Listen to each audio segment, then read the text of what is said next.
ევროპა, სოფო ზურაბიანთან ერთად.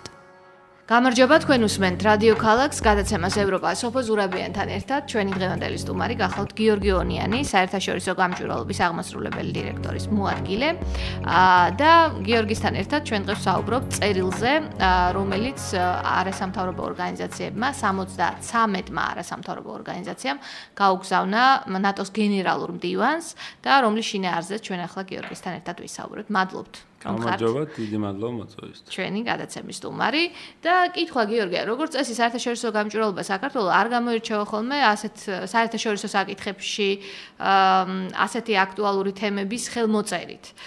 თუმცა, ანუ თქვენ სხვა სპეციალიზაცია გაქვთ, ასე რომ ვთქვათ, რატომ გადაწყვიტეთ მონაწილეობა ამ ღია წერილში და რა არის მთავარი ასპექტი ანუ ამ წერილის? დიდი მადლობა. დაგეთანხმებით, ნამდვილად ჩვენ საერთაშორისო საკითხებზე ძალიან შეზღუდულ შემთხვევებში ვიღებთ ხოლმე მონაწილეობას. ამის წინ მახსენდება მხოლოდ ვიზა ლიბერალიზაციასთან დაკავშირებით, ასევე არასამთავრობო ორგანიზაციათა ერთობლივი მიმართვა. და ესეც და ის შემთხვევაც და ეს შემთხვევაც ვფიქრობთ, რომ არის ძალიან მნიშვნელოვანი. არის მნიშვნელოვანი და ამ კონკრეტულ შემთხვევაში რომ გადავიდეთ ამ წერილზე, არის მნიშვნელოვანი, იმიტომ რომ ეხლა, როგორც იცით, მოდის ნატოს ვარშავის სამიტი, რომელიც არის ისეთივე მნიშვნელოვანი, თუ არა, უბრალოდ არანაკლებ მნიშვნელოვანი ვიდრე ბუქარესტის სამიტი 2008 წელს, სადაც სოფლიოს დღეს არსებული გამოწვევების, ასე ვთქვათ, გაანალიზების შედეგად ჩრდილოატლანტიკულმა ალიანსმა რაღაც პასუხი უნდა გასცეს და რაღაც ახალი, ასე ვთქვათ, უსაფრთხოების არქიტექტურის ახალი არქიტექტურა ალბათ არ იქნება, თუმცა იქნება რაღაც ამ არსებულ გამოწვევებზე მორგების სამიტი იქნება და მნიშვნელოვანია, რომ საქართველოს საკითხი აქ არა მარტო კიდევ ერთხელ დაფიქსირდეს, არამედ ჩვენ ძალიან დიდი იმედი გვაქვს, რომ რაღაც კონკრეტული წინ გადადგმული ნაბიჯით შეიძლება მივიღოთ. ანუ თქვენ მოუწოდებთ ნატოს გენერალურ მდივანს, რომ კონკრეტული შედეგით დასრულდეს ეს სამიტი და ბევრს საუბრობთ აი ამ წერილს გადავხედე იმასთან დაკავშირებით, რომ ნატოს წევრობა არა მარტო საქართველოს, არამედ ევროპასაც და ნატოს წევრებსაც წაადგება და ხელშესახების შედეგი ქვეყნის განვითარებასაც შეუწყობს ხელს. რამდენად ელით რომ თქვენი მიმართვა იქნება, ასე ვთქვათ, შედეგიანი. ანუ ჩვენ არ გვაქვს იმის ილუზია, რომ ახლა ნატოში მიგვიღებენ ამ სამიტზე. თუმცა ეს პროცესია, ხო? და ეს პროცესი შედგება რაღაც გარკვეული ნაბიჯებისგან და გარკვეული რაღაც მიღწევებისგან. ამ მიღწევათა ერთობლიობის შედეგად ჩვენ საბოლოო ჯამში იმედი მაქვს, რომ მალე ვიდრე გვიან გავხდებით ჩრდილოატლანტიკური ალიანსის წევრი.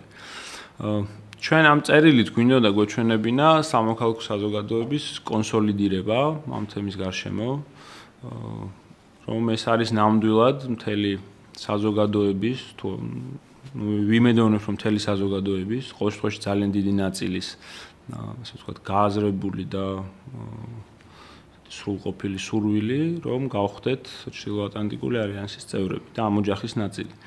ეს ჩვენი ხედვით, ეს არ არის უბრალოდ, ასე ვთქვათ, რაღაც რიგითი პრიორიტეტი საქართველოს საგარეო პოლიტიკისა, ეს არის მე ვიტყოდი ეგზისტენციალური თემა საქართველოსთვის, იმიტომ რომ ჩვენ ვიცით რა გარესაფრთხეები აქვს ჩვენ ქვეყანას, ხო? ჩრდილოეთიდან მომდინარე. კი ბატონო, გარესაფრთხეებზე მოგვიანებით ვისაუბროთ, მანამდე თქვენ აქ შესავალ ნაწილში გიწერიათ, რომ დემოკრატიული პროცესების განვითარება შეუწყობს ხელს ნატოს წევრობა, ეს სფეროასაც თქვენ მოღვაწეობთ ზუსტადაც, რომ და დემოკრატიის ხარისხს, ასე ვთქვათ, დემოკრატიის ხარისხის პულსზე სულ გიდევთ ხელი. მსმენელს რომ ვუთხრათ კიდევ ერთხელ, რატომ უწყობს ხელს ნატოსკენ სწრაფვა და ნატოს წევრობა დემოკრატიული პროცესების და დემოკრატიული ძალების განვითარებას ამ ქვეყანაში? დიდი მადლობა, ძალიან კარგი კითხვაა. ეს არის ის კითხვა, რომელსაც ჩვენ კი არ გვისვამენ, მაგრამ ჩვენ თვლით ხოლმე საჭიროდ რომ აუხსნათ ჩვენ საგარეო პარტნიორებს, რატომ ჩვენ, ასე ვთქვათ, ვალობირებთ ამ თემს და რატომ ართ ამის ლობირებით დაკავებული. იგივე იყო სწორედ აი იმ წინა მაგალითთან დაკავშირებით, ვიზა ლიბერალიზაციასთან დაკავშირებით, რომელიც მოგახსენეთ. აქ მნიშვნელოვანია ის, რომ ნატოში ევროპასთან, ევროპულ სტრუქტურებთან ახლოს ყოფნა ძალიან ბევრ, ასე ვთქვათ, პირდაპირ და ასევე ირიბი შედეგის მომტანია ქვეყნისთვის და მათ შორის კონკრეტულად ამ ქვეყნების მთავრობებისთვის. ამ კლუბების წევრობა და ამ ინსტიტუტებთან და ფასეულობებთან ახლოს ყოფნა მნიშვნელოვნად ზღუდავს იმ არეალს, რომელიც შეიძლება ჰქონდეს ნებისმიერ მთავრობას, რომ გადაუხვიოს ამ დემოკრატიული განვითარების გზიდან და რაღაც ადამიანის უფლებები იქნება თუ რაღაც მიღებული დემოკრატიული ფასეულობები რაღაცნაირად ხელყოს ან ამ გზას გადაუხვიოს. ამიტომ ეს არის ერთის მხრივ რაღაც კონკრეტული იმ შედეგის მომტანი, რომელიც არის მაგალითად ნატოს წევრობა, რომელიც კონკრეტულად უსაფრთხოების მიმართულებით გააძლიერებს ქვეყნის პოზიციებს. მაგრამ ასევე აი სწორედ ის რომ ყველა მთავრობას ნებისმიერ მთავრობას ამ შედეგის მიღწევის შემდეგ თუ ამ გზაზე ნატოსთან ახლოს მისვლის შემდეგ უფრო და უფრო გაურთულდება იმ რაღაც არადემოკრატიული თუ რაღაც კითხვის ნიშნის ქვეშ ყოფი ნაბიჯების გადადგმა, რომელზეც ჩვენ ძალიან ხშირად ვსაუბრობთ ხოლმე სამწუხაროდ. დიახ, თქვენ ცოტა ხნის წინ ახსენეთ ჩვენი ჩრდილოელი მეზობელი, რომელიც არა მარტო რეგიონში იწვევს პრობლემებს, არამედ ემუქრება ყველაფერს, რასაც პრინციპში ევროპული ღირებულებები, ასე ვთქვათ, ეფუძნება და გიწერიათ, რომ 2008 წლის ნატო ნახსენებია ბუქარესტის სამიტი მოკლედ და ამ ყველაფერმა ხელფეხი გაუხსნაო რუსეთის იმ მოქმედებებისთვის, ანუ ბუქარესტში არ მიღებულმა გადაწყვეტილებამ მაპთან დაკავშირებით, საუბრობთ ამას გულისხმობთ, არ ახსენებთ აქ, მაგრამ გამოიწვია ის, რომ რუსეთმა ისარგებლა ამით და ის რაც მოხდა საქართველოში, შემდეგ უკვე უკრაინაში, ეს ყავთმოყვანილი დასტურად ამის თქვენ ამ წერილში. ამ ასპექტზე რო ვისაუბროთ ცოტაოდენი, რატომ მიგაჩნიათ ასე? ან თქვენ მიგაჩნიათ, რომ მაპზე უარის თქმა 2008 წელს რუსეთს გაუხსნა ხელფეხი და იგივე არ უნდა განმეორდეს ვარშავაში. რუსეთის საგარეო პოლიტიკას ვინც აკვირდება და ამას ნამდვილად არ ჭირდება რაღაც ამ თემის სპეციალისტობა, რაღაც ისტორიას რომ გადავხედოთ, შეგვიძლია ბევრი მაგალითი მოვიყვანოთ, რომელიც დაგვარწმუნებს იმაში, რომ რუსეთისთვის, რუსეთი ყოველ ასეთ ნაბიჯს აღიქვამს სისუსტედ და რაღაც ასე ვთქვათ, იმ დათმობილ ვაკუუმს თუ იმ ტერიტორიას ცდილობს იმ ტერიტორიის დაკავებას. ჩვენ ნამდვილად ვფიქრობთ, რომ საქართველოსთან მიმართებაში რადგან არ დადგა კონკრეტული შედეგები ნატოსთან ინტეგრაციის მიმართულებით და ზოგადად ასევე ევროპასთან დაახლოების მიმართულებით, ამან გარკვეულწილად გაუხსნა ხელფეხი რუსეთს, ეს იყო რუსეთის რეაქციული ძალებისთვის გარკვეული სიგნალი, რომ მათ შეეძლოთ დაუსჯელად რაღაც ნაბიჯების გადადგმა. ვფიქრობთ, აქედან ყველამ უნდა გამოვიტანოთ გაკვეთილი და რაღაც შევეცადოთ, რომ მომავალში ეს არ განმეორდეს არა მარტო საქართველოს შემთხვევაში, ზოგადად რუსეთის მეზობელი ქვეყნების შემთხვევაში. და მე მგონი ამის შეგნება და გაგება უფრო და უფრო მოდის ევროპელ პარტნიორებს შორის და ნატო პარტნიორებს შორის. თქვენ ახსენეთ უკრაინის მოვლენები და ნამდვილად უკრაინაში განვითარებულმა მოვლენებმა, რუსეთის აგრესიულმა პოლიტიკამ მნიშვნელოვან წილად შეცვალა დისკურსი ევროპაშიც, ამერიკის შეერთებულ შტატებშიც და რუსეთის რეალისტური აღქმა ნამდვილად გაიზარდა. ამ წერილში არ არის ნახსენები მაპი, ყველასთვის ცნობილია, რომ ვარშავის სამიტზე არ იქნება მაპი საქართველოსთვის, თუმცა თქვენ კონკრეტულად გაქვთ აქ ესეთი ფორმულირებით, რომ ჩამოყალიბებული, რომ ჩვენ ვიმედოვნებთ, რომ ვარშავაში მიღებული გადაწყვეტილება, ციტატაა ეს, დაეხმარება საქართველოს რუსეთის აგრესიის შემაკავებელი კონკრეტული ზომების გასატარებლად და გააძლიერებს ქვეყნის უსაფრთხოებას. მთავარ აქცენტს უსაფრთხოებაზე, ანუ ქვეყნის უსაფრთხოების გაძლიერებაზე არა მარტო საქართველოში აკეთებენ და არა მარტო არასამთავრობო ორგანიზაციები, არამედ ამერიკის შეერთებულ შტატებშიც ვიქტორია ნულანმა განაცხადა ცოტა ხნის წინ, რომ სწორედ უსაფრთხოების გაძლიერებაზე ქვეყნის შიგნით და თუ აქამდე მიმართული იყო, ვთქვათ, ნატოს პოლიტიკა და ამერიკის შეერთებული შტატების პოლიტიკა, რომ ქართველები მოემზადებინათ სხვა ქვეყნის მისიებში სამსახურისთვის, ახლა უკვე საუბარია, რომ საქართველოს თვითონ ჭირდება უსაფრთხოების გაძლიერება ადგილზე ქვეყნის შიდა ინტერესების დასაძლევად და იმასთან გასამკლავებლად, რა პრობლემის რეგიონში არის. აი კონკრეტულად გააქვთ წარმოდგენა გქონდათ შეხვედრა, ვთქვათ, შიდა არასამთავრობოებს, რას ელით, აქ არ გაქვთ განმარტებული ასე კონკრეტულად, რა უსაფრთხოების მექანიზმების გაძლიერებას ელით ქვეყნისთვის. ან ითხოვთ ყოველ შემთხვევაში ნატოს გენერალური მდივნიდან. ეს წერილი ნატოს გენერალური მდივნის გარდა მიმართულია ნატოს ჩრდილოატლანტიკური საბჭოს მიმართ, საბჭოსადმი, რომელიც არის პრინციპში, ასე ვთქვათ, ნატოში გადაწყვეტილების მიღების უმაღლესი ორგანო. რაც შეეხება კონკრეტულ მექანიზმებს ნამდვილად ანუ ჩვენ არ გვაქვს იმის ილუზია რომ ახლა საქართველოს ან MAP-ს მიიღებს ან რამე ასე ვთქვათ კონკრეტული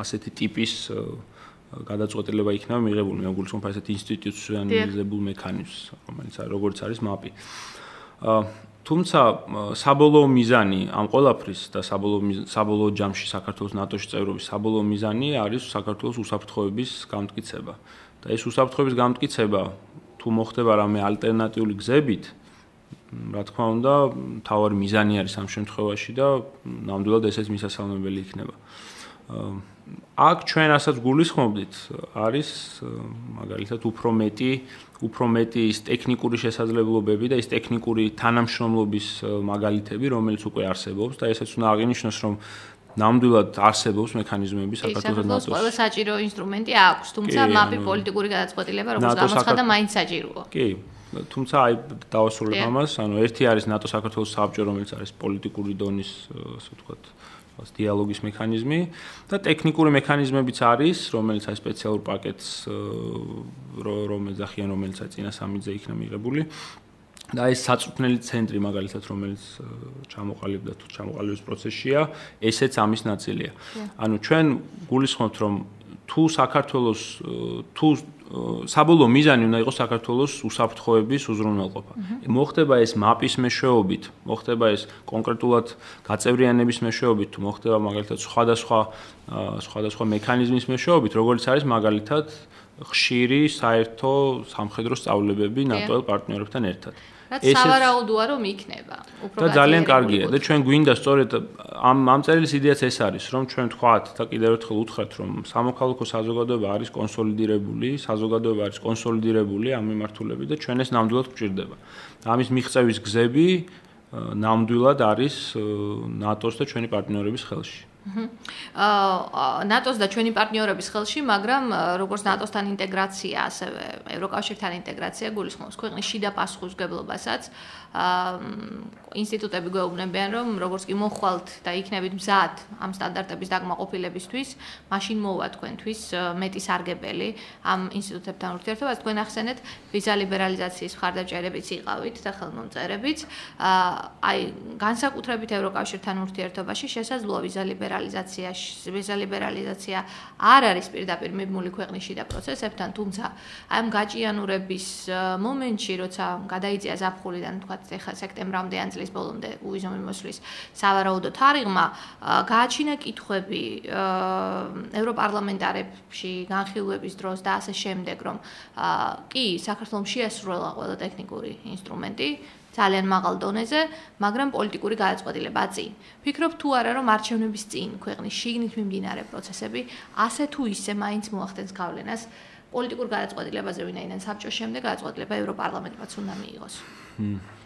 ცით ეს ძალიან აკვირდებით ამ პროცესს მე იმიტომ გეკითხებით. კი, ნამდვილად ვაკვირდებით, ეს ძალიან რთული სათქმელი და საპროგნოზოა, იმიტომ რომ ბევრ რამეზე არის ეს დამოკიდებული. თქვენ სწორედ აღნიშნეთ, ჩვენ ერთ-ერთი ავტორები ვიყავით იმ წერილისა, რომლითაც ჩვენ მივმართეთ ევროპის სახალხო პარტიის ლიდერს, რომელმაც გახსოვთ ალბათ განაცხადა, რომ ვიზა ლიბერალიზაციის მონიჭება საქართველოსთვის უნდა იყოს დაუკავშირა არჩევნებს და ჩვენ ვფიქრობთ, რომ ეს არ იყოს სწორი და ეხლაც ვფიქრობთ, იმიტომ რომ ვიზა ლიბერალიზაცია და საქართველოს ევროპული არჩევანი ნამდვილად არის მთელი ქვეყნის რამოდენიმე თაობის, რამოდენიმე მთავრობის დამსახურება. დიახ, და არა ერთი კონკრეტული ჯგუფის, პოლიტიკური ჯგუფის თუ არსებული მთავრობის ინტერესი. მისიარმოცემით დაზიანდება ჩვეულებრივი საქართველოს მოქალაქე, რიგითი საქართველოს მოქალაქე, რომელსაც ეძლეოდა, უნდა მიეცეს შანსი, რომ უფრო ახლოს იყოს ევროპასთან. და ამასთან ერთად, რა თქმა უნდა, ეს მიხონიებს ძალიან ცუდ გავლენას რუსეთის აგრესიულ პროპაგანდისტულ, ასე ვთქვათ, ზრახვებთან მიმართებაში. მით უმეტეს წინასაარჩევნო. კი, რა თქმა უნდა და აი ეს სწორედ ამისკენ მოუწოდებდით ჩვენ, რომ ამ სახიფათო პროცესში რაღაც ეს ყველაფერი ყოფილიყოს გააზრებული და მხედველობაში მიღებული. მაინც რჩება ეს კითხვა გიორგი, ამიტომ გითხეთ მე რომ მიუხედავად იმისა რომ ყველა აცხადებს რომ საქართველოს ეკუთვნის უვიზო მიმოსვლა, აი გერმანიაში ბოლო ვიზიტის დროსაც განაცხადეს რომ გერმანიაც ხარს უჭერს ამ პროცესს, მაინც შედეგი ჯერ რეალურად სახეზე არ არის. ფიქრობ თუ არა რომ შესაძლოა შიდა პროცესების გარდა ამას რუსული ფაქტორიც და ლობიზმის, ასე ვთქვათ, ლობისტების ფაქტორიც ემატებოდეს ევროპაში, რუსეთის ინტერესში ცალსახად არ შედის საქართველოსთვის უვიზო მიმოსვლის მინიჭება ბუნებრივი. და რა გავლენას იქონიებს თქვენი აზრით, აი რეგიონში პრორუსული ძალების გაძლიერებისთვის თუ ამ თარიღმა გადაიწია?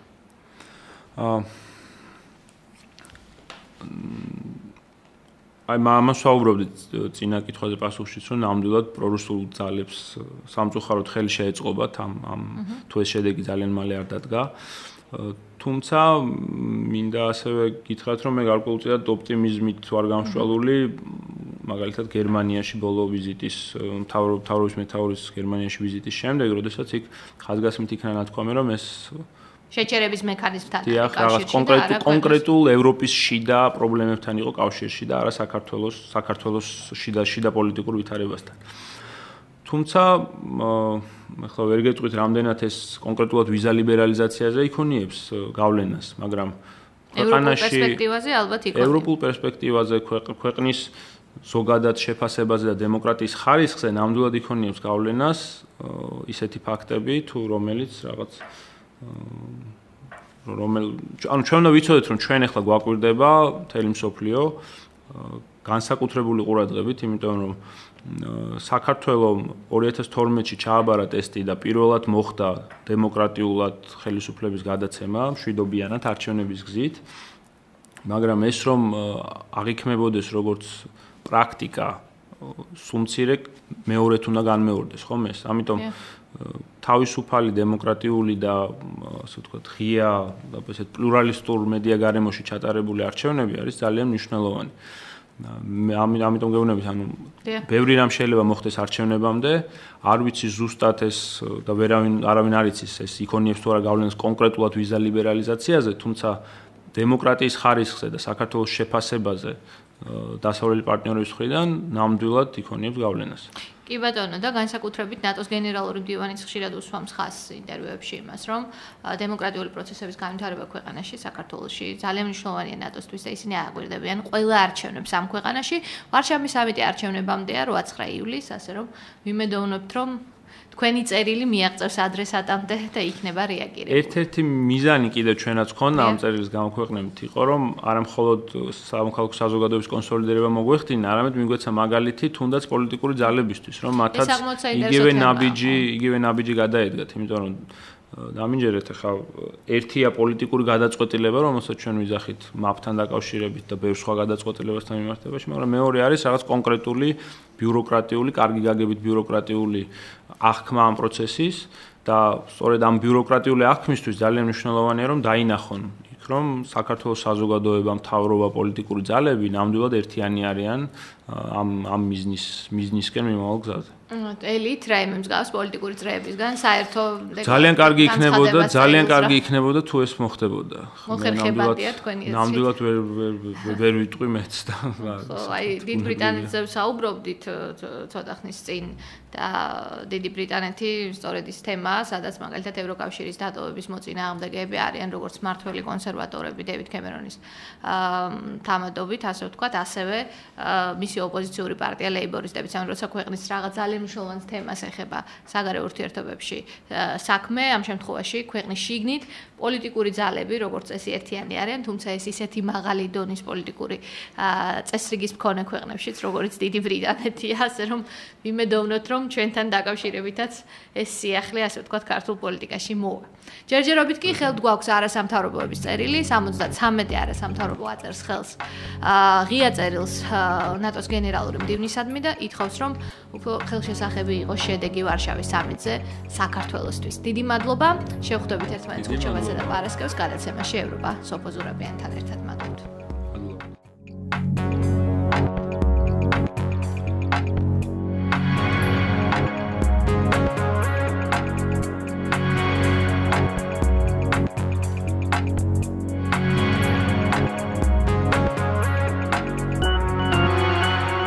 ევროპა სოფო ზურაბიანთან ერთად.